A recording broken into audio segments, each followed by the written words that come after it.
Hello everyone, আসসালামু আলাইকুম। সবাইকে আমন্ত্রণ জানাচ্ছি আমাদের নিয়মিত আয়োজন নারী উদ্যোক্তার সাফল্য অনুষ্ঠানে, এবং সাথে আছি আমি হাসিনা আনসার নাহার। প্রিয় দর্শক, প্রতি পর্বেই আমাদের স্টুডিওতে একজন নারী উদ্যোক্তা আমন্ত্রিত থাকেন। আজকে আমাদের স্টুডিওতে আমন্ত্রিত আছেন কানিজ ফাতেমা টিনা। পুরা অনুষ্ঠান জুড়েই টিনা আপা আমাদের সাথে থাকবেন এবং তার জানা অজানা সকল তথ্যগুলো আমরা জানব, এবং কিভাবে তিনি একজন সফল নারী উদ্যোক্তা হয়ে উঠলেন সেই গল্পটাও কিন্তু আমরা তার কাছ থেকে শুনবো। চলুন দর্শক, আমরা চলে যাই টিনা আপুর কাছে। কেমন আছেন আপু? আলহামদুলিল্লাহ আপু, আপনি কেমন আছেন? আমি খুবই ভালো আছি, মাশাআল্লাহ। আপনাকে দেখতে খুবই প্রিটি আপনাকে লাগছে। অনেক সুন্দর লাগতেছে আপু।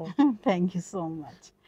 আপনি তো অনেক দিকে ব্যস্ততা, মানে অনেক কাজের মধ্যে নিজেকে নিয়োজিত রেখেছেন। তো বর্তমানে কি নিয়ে ব্যস্ততা যাচ্ছে? আসলে আপু, ব্যস্ততা তো থাকেই সবারই। হুম। আমি বেসিক্যালি এখন আছি প্রফেশনের টিচার হিসেবে আছি একটা স্কুলে। আচ্ছা। সাথে আমার কিছু উদ্যোগের কিছু কাজ আছে। হুম। যেমন আমি গহনা নিয়ে বেসিক্যালি কাজ করি। কাজ করেন। জি। আর তার সাথে আমি নতুন একটু জয়েন করেছি। আমি বিভিন্ন ব্রাইডাল শুট করছি। আচ্ছা খুব আচ্ছা। রিসেন্টলি এটা আমি চালু করেছি। যে হুম। ছোট, ছোট অনেক পার্লার ওনাররা আছেন, হুম। যারা অনেক বড় মডেলদেরকে আনতে পারেন না। হুম। তো তাদের সাথে আমি কাজ করা শুরু কাজ করেছি। করা শুরু জি। করছেন। আপনার উদ্যোগের নাম কি? আমার উদ্যোগ নাম সাদাব ফ্যাশন হাউস। বাহ! নামটা সুন্দর। জি, কে আমার মেয়ের দিয়েছে? নামেই নামটা আচ্ছা। রেখেছি। সাদাব মানে কি? সাদাব মানে হচ্ছে আপনার স্টোন বা হীরা, যে যেভাবে এটা আচ্ছা। করে। তো আপনার জন্ম, বেড়ে ওঠা, ছোটবেলা? আমার জন্ম হচ্ছে, আমি যশোরের মেয়ে। যশোরে আমার জন্ম, ওখানেই পড়াশোনা। ইন্টারমিডিয়েট শেষ শেষ করে আমি ঢাকাতে চলে আসি। ঢাকাতে আমি শান্তা মরিয়াম থেকে বিবিএমবিএ হুম। কমপ্লিট করে দেন আমি চাকরি করতাম। আচ্ছা আমার এক ছেলে এক মেয়ে। ছেলেটা হওয়ার পরে আমি চাকরিটা ছেড়ে দিয়েছি। আচ্ছা। তো এখন আবার শুরু করলাম, একটা স্কুলে আছি, যেহেতু স্কুল টাইমটা আমার জন্য হুম। ভালো হয়, যে বাচ্চা দেখে দেন আমি বাইরেও কাজ করতে পারছি, বাসাতেও হুম। সামলাতে পারছি। আপনি যখন কাজ শুরু করেছিলেন তখন কি এটাকে ব্যবসা হিসেবে ভেবেছিলেন নাকি শখ? না আপু, আসলে আমার ইয়েটা একটু অন্যরকম। আমি যখন চাকরি করতাম তো তখন সেটা 2016 সালের কথা। হুম। তো তখন আসলে এত অনলাইন বিজনেসটা ছিল না। হুম। হুম। তো আমি কিছু রিসেলের কাজ করতাম একটা আপুর সাথে। হুম। হুম। তো ওখানে আলহামদুলিল্লাহ হয়তো 100-200 টাকা আমার থাকতো হুম। পার প্রোডাক্টে। তো ভালো রেসপন্স পেতাম। আচ্ছা তো আচ্ছা। তখন আসলে মনে হলো যে, যেহেতু আমার সামনে পিসি থাকে অফিসে, হুম। সো আমি তাহলে নিজে একটা পেজ খুলি। হুম। আমি নিজে ছোট, ছোট জিনিস এনে সেল করি, দেখি হয় কিনা। হুম। হুম। তো ওখান থেকে আসলে মানে তখনও ভাবি নাই যে এটা আমি বিজনেস আকারে নিবো। হুম। তা হুম। শখের বশে আসলে শুরু করা। তো মানে ওই তো আলহামদুলিল্লাহ। নেশা থেকে পেশা। জি, রাইট। তো এই উদ্যোক্তা জীবনে সবচেয়ে ভয়ের মুহূর্তটা আসলে কেমন ছিল এবং সেটা কিভাবে সামলাচ্ছেন? আসলে ভয়ের মুহূর্তটা আপু, স সবথেকে ভয় লাগে যখন প্রোডাক্ট গুলো আমি স্টক করি। হুম। তখন একটা টেনশন কাজ করে যে এগুলো হুম। আমার সেল হবে কিনা, বা কিভাবে আমি এটা মার্কেটিং করব। এটা একটা থাকে। আবার আমার লাইফে ২ টা ভয়াবহ ইয়ে গিয়েছে। সেটা হচ্ছে হুম। আমার বিজনেসের ফার্স্ট টাকা। ঠিক আছে? ওটা আমি আসলে বিকাশ থেকে আমার মারিং হয়ে গেছিল। তাই? জি, আমি মানে এটা মোটামুটি সবাই বিগ বিকাশে, অ্যামাউন্ট ছিল না মিনিমাম? ওখানে আমার ৳৮,০০০ ছিল। আচ্ছা, একজন উদ্যোক্তার জন্য ৮,০০০ টাকাও অনেক, কিন্তু অর্জিত অনেক। ৮,০০০ মানে বিশাল জি, ব্যাপার। এবং ওটা পুরোটা আমার উদ্যোগের টাকা। মানে সেটাই যারা হচ্ছে বলছি। বিকাশ করত, ওই হুম। টাকাটা আমার জমানো ছিল যে ওখান থেকে আমি প্রোডাক্ট কিনবো। আচ্ছা। তো ওই যে যেভাবে বিকাশ থেকে টাকা নেয়, হুম। আমি হুম। ভুলে পিনটা বলে ফেলছিলাম। মানে আমি ভয় পেয়ে গেছি যে হুম। হুম। আমার হুম। যদি লক হয়ে যায়। এটা একটা চক্রই থাকে হ্যাঁ, আলাদা। ওটা একটা চক্র হুম। থাকে। তো ওখান থেকেই ওটা মানে একটা ওরা বড় একটা এমন ভাবে ফোনটা করবে যে মানে আপনিও বোঝার উপায় ওই নাই। সময়টা দেয় না। না, না। দর্শক, খুব ইম্পর্টেন্ট তথ্য কিন্তু আপু দিচ্ছেন। সেটা হচ্ছে এরকম প্রায়ই আমাদের সাথে ঘটতে পারে। আপুর সাথে যেটা ঘটেছে, এই বিকাশের নাম করে একটা কল আসে এবং সময় দেবে না আপনাকে। জাস্ট খুব দ্রুত বলবে আপনার বিকাশ বন্ধ হয়ে যাচ্ছে। জলদি আপনার পিন নাম্বারটা দিন, আমরা সব ঠিক করে দিচ্ছি। মানে এরকম এত তাড়াহুড়া। কেউ যদি পিন নাম্বার আপনার কাছে চায় বা কোনো হচ্ছে রেজিস্ট্রেশন নাম্বার যদি চায়, কখনোই দিবেন না। আমরা কিন্তু প্রতিনিয়তই ঠকছি। আর এই যারা এই চক্রটা আছে তাদের ব্রেন অনেক শার্প। তারা উদ্যোক্তার মনের উপর যে প্রেশারটা ক্রিয়েট করে, ওই সময় উদ্যোক্তা না দিশেহারা হয় যে আসলে মানে চিন্তা করার সময় সে পায় না। এই ফাঁদে কিন্তু পা দিয়ে দেয়। সো আমরা সচেতন থাকবো। এ ধরনের ফোন কল আসলে আমরা আসলে এত তাড়াহুড়া করব না। আগে নিজের ব্যালেন্সটা চেক করব, নিজের বিকাশে যেতে পারছি কিনা সেটা চেক করব। ওই যে বলে না কথায় যে চিলে কান নিয়ে গেল, মানে চিলের পেছনে আমরা দৌড়াচ্ছি, আগে নিজের হাতে তো মানে কানে তো হাত দিব, সেটা না করে আমরা চিলের চিলের পেছনে পিছনে দৌড়াই। দৌড়াচ্ছি। তো এই বিষয়গুলো আমাদের এই উদ্যোক্তা জীবনে মনে রাখতে হবে যে আমরা এত কষ্ট করে কাজগুলো করি, এই যে যারা আসে এই ধরনের চক্র আমাদের ঠকিয়ে নিয়ে চলে যায়, আমরা ঠকবো না, আমরা অনেক কিছু থেকে শিখবো। আপনার কাছে কি বেশি গুরুত্বপূর্ণ একটা নতুন গহনা বানানো নাকি গ্রাহকের সঙ্গে সম্পর্ক তৈরি করা?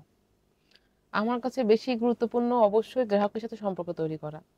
কারণ আমি কিন্তু একটা কাস্টমার যখন আমার আয়ত্তে আমি আনতে পারবো, হুম সে যখন আমার প্রতি স্যাটিসফাইড হবে, হুম দেন কিন্তু সে আমাকে অর্ডার করবে।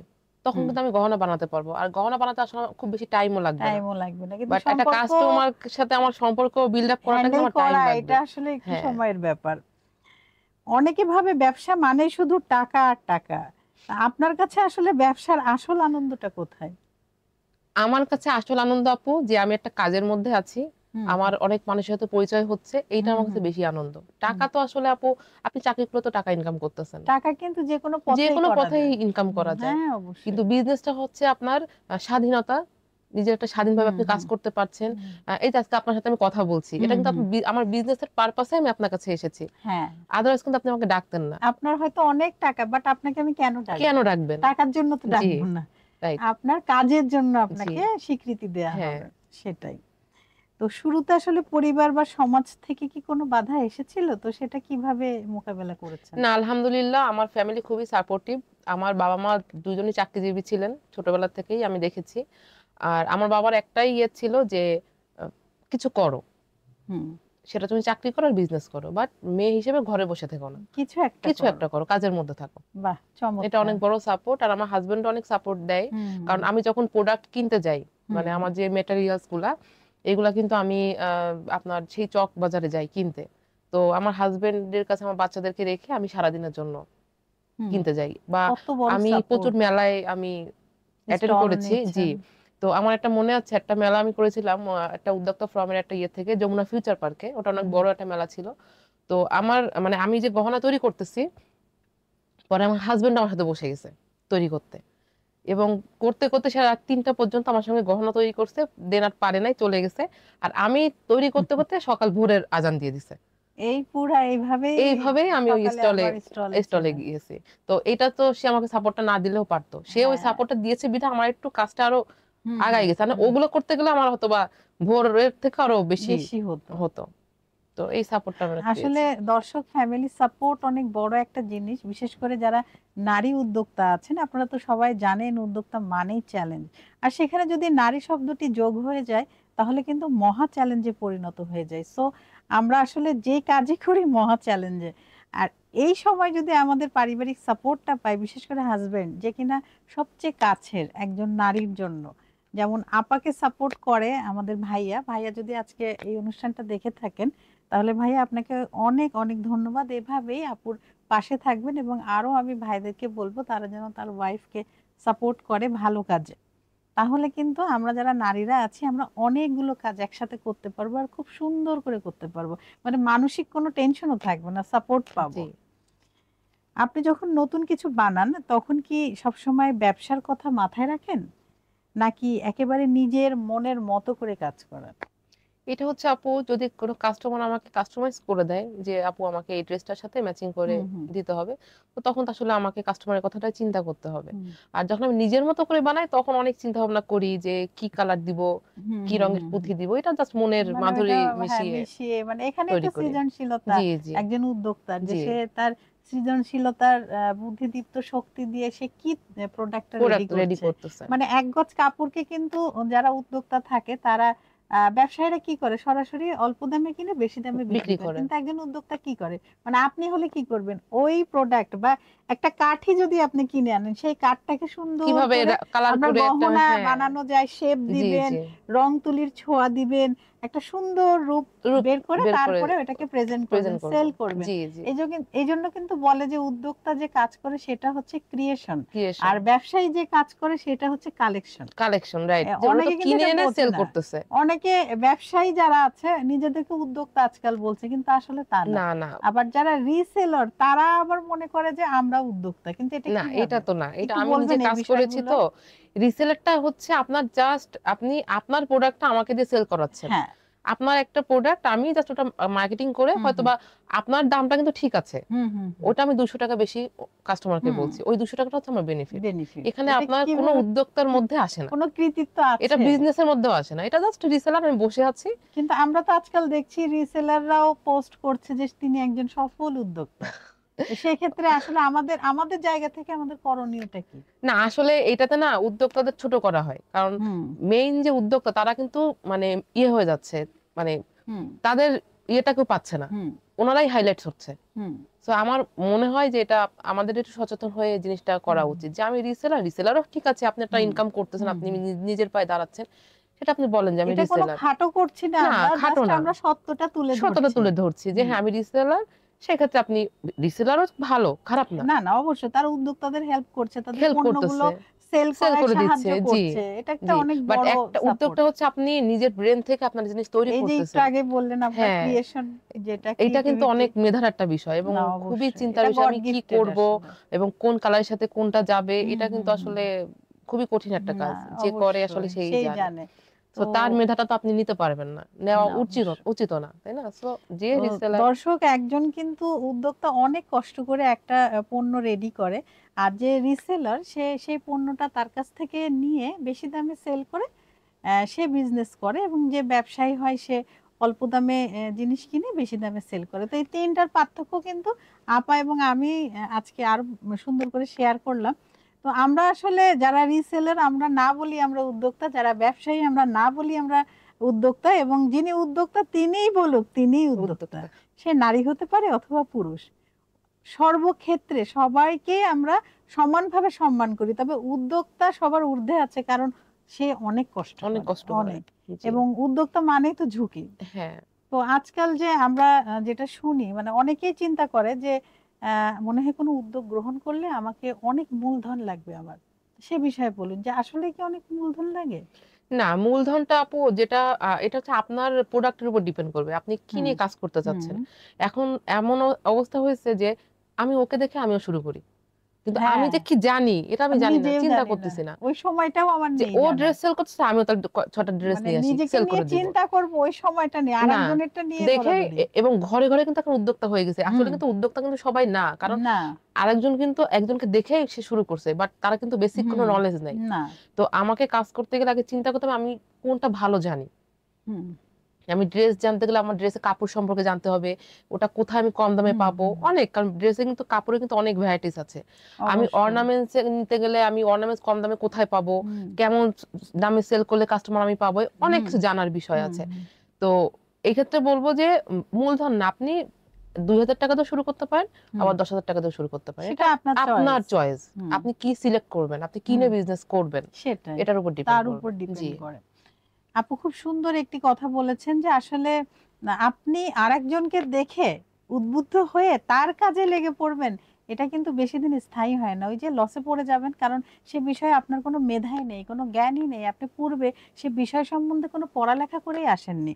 সো যেটাই আপনারা, যে উদ্যোগী আপনারা গ্রহণ করতে চান, সে বিষয়ে আগে একটু পড়ালেখা করে আসতে হবে এবং বুঝতে হবে যে আমি কি আসলে এই বিষয়ের জন্য পারফেক্ট, আমার কি সেই মেধা আছে যে আমি এটা করতে পারবো, এটা কি চলবে, মানে পুরাটা আপনার লক্ষ্যটা আগে স্থির করুন, দেন আপনি উদ্যোক্তা জীবনে প্রবেশ করুন, না হলে কিন্তু ওই যে 2 পা এগিয়ে 3 পা পিছাতে হবে, এবং বারে বারে আপনি লসের খাতায় নাম লিখাবেন, তখন কি হবে, আপনার মনোবলটা নষ্ট হয়ে যাবে, তখন আর আপনি কোনো উদ্যোগ গ্রহণ করবেন না, বা বলবেন না এটা আমি বাদই দিই, মানে ওই যে মানসিকভাবে ভেঙে পড়বেন। সো আসলে যে কোনো কাজেই আপনাকে প্রথমে স্কিল, নলেজ অ্যান্ড অ্যাটিটিউড, এই 3 জিনিসটা আপনার মধ্যে একদম থাকতে হবে 100%।